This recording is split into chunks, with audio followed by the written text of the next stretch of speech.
Hey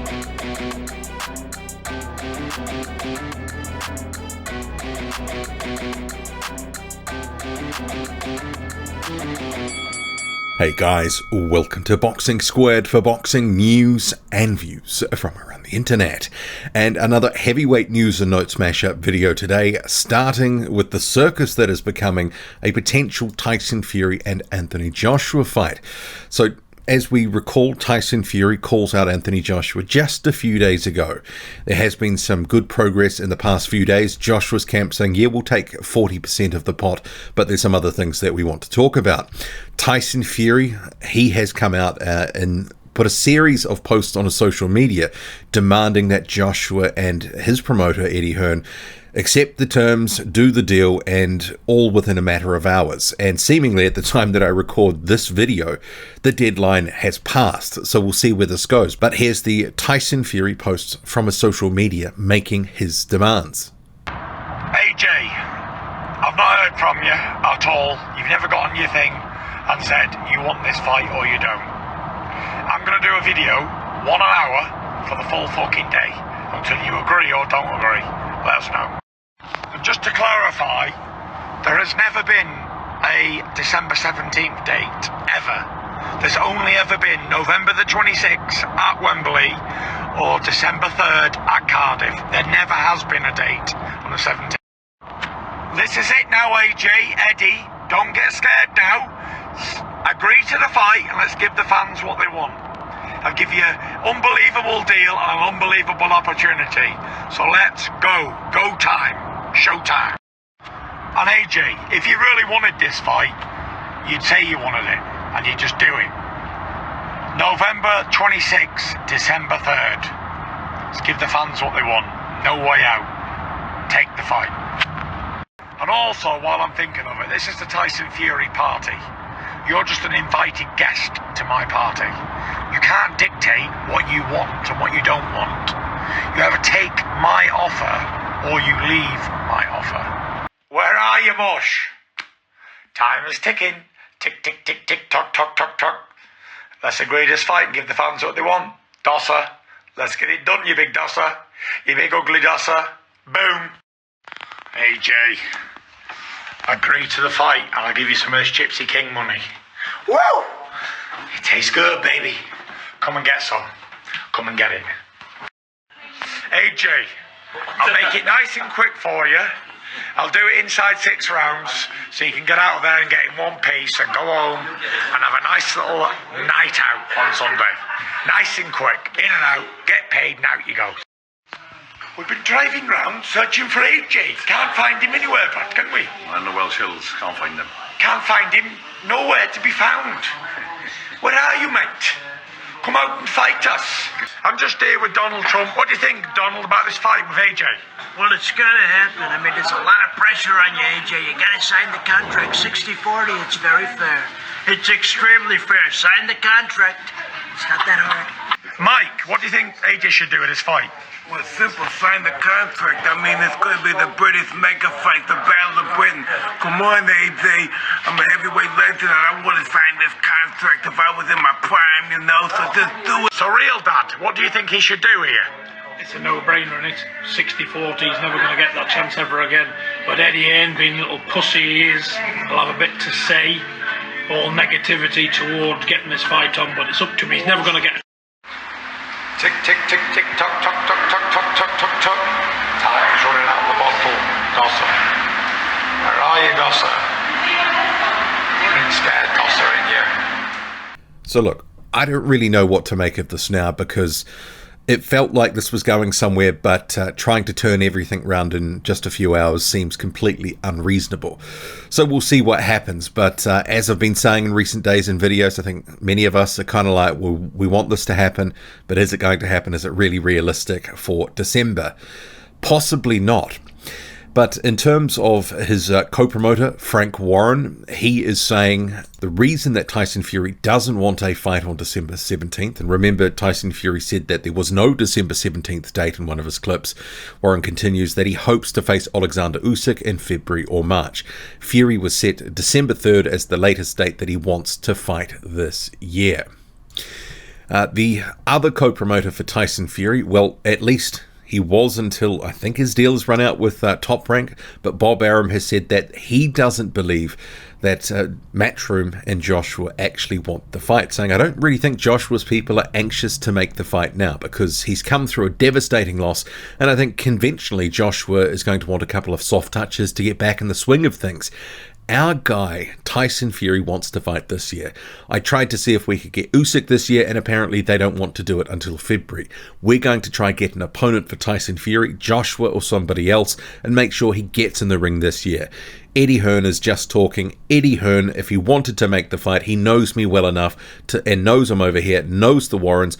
We really haven't heard from Eddie Hearn. He's really good at making statements to the press and television, but he's not, I don't think, anxious to make this fight. But Eddie Hearn has come straight back saying, I am not quite sure what Bob Arum has spoken about, but I've had multiple phone calls with George Warren and exchanges of emails.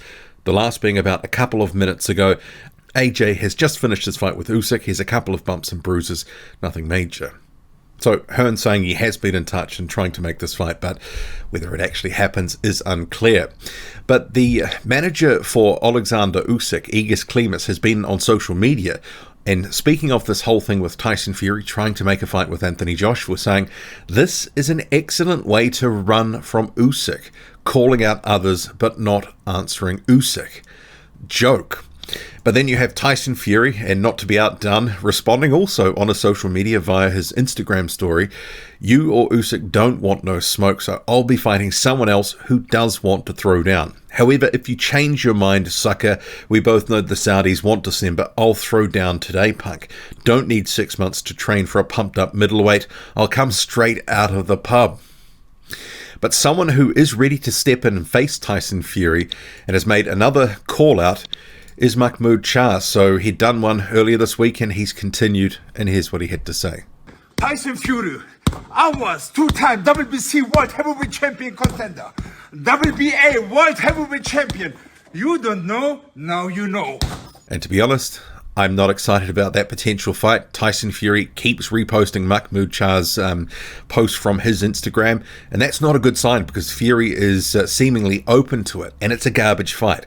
It is the softest of touches, and Mahmoud Charr has not been a factor or relevant for several years. He might have had some relevancy 10 years ago, but really he's has been nothing special of late, and it would be a terrible fight. I think most boxing fans would agree, and if you think that's a good opponent for Tyson Fury, you need to speak to yourself and give yourself an uppercut.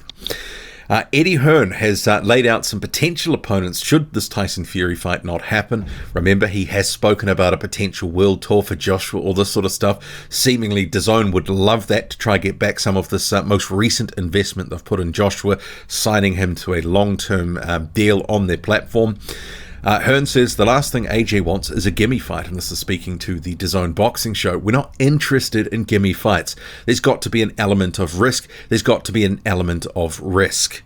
And then going on to name some potential opponents: Dillian Whyte, Filip Hrgovic, Zhang Jilei, and Otto Wallin.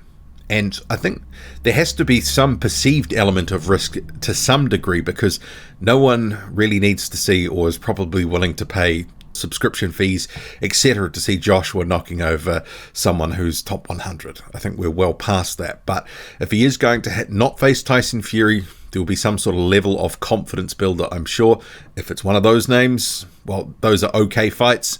I think Joshua would be favoured to win pretty much all of those, if not all of those. Make of it what you will.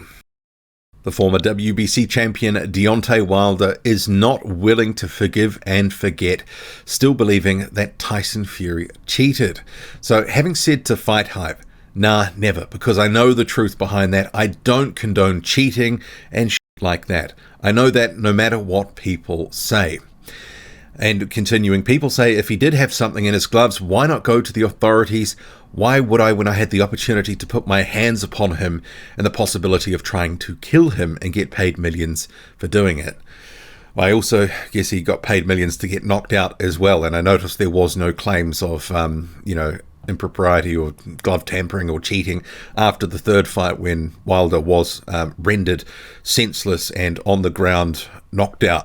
Moving on, Simon Kean has weighed in ahead of his fight against the French journeyman Newfel Ouatah. This will be on punchinggrace.com, so you can see them pictured here. I did have a quick look around to see what the actual weights were. Couldn't find anything. There was nothing on BoxRec either. Simon Kean is, that's a bit gratuitous. Why did he put that one up there? But Simon Kean is kind of much what viewing kind of like David Price used to be, in the sense that he looks like he can get a knockout, but at the same time, he's so vulnerable he could be dropped and hurt himself, as he was in his last fight against Shaundell Winters. Newfel Ouatah, he's not much chop, but we'll see what happens. And his stablemate, Simon Kean's stablemate at either Tiger Management, Arslanbek Makhmudov, he's got a fight September the 16th. Carlos Takam, he's had a media day ahead of that, as you can see here from this post. Solomon Dacres will be back on the 24th of September. He'll be facing Dominic Akinlade, who actually has not been very active of late. So 9-3-1 record. Only had one fight in the past 5 years. So he was knocked out by Martin Bakole in 2017 in a round, and then he has had a soft touch in 2020 against Phil Williams. So the matchmaking would suggest, based off dragging him off the couch in this inactivity, that Dacres should be okay here. Akanadi has sort of operated at domestic level in the UK, nothing higher. Solomon Dacres is a decent prospect. He's got good skills. The power is a bit of a question mark, but I think he should get the win in this one. And rounding out this heavyweight news and notes mashup video, you've got the French prospect Mourad Aliev. He will be returning to the ring in Germany on the 24th of September, as has been confirmed by his promoter, Probellum. What do you make of it all? Drop a comment, loud and often. Hit like, hit subscribe, follow me on Twitter. Boxing_squared. I'm out.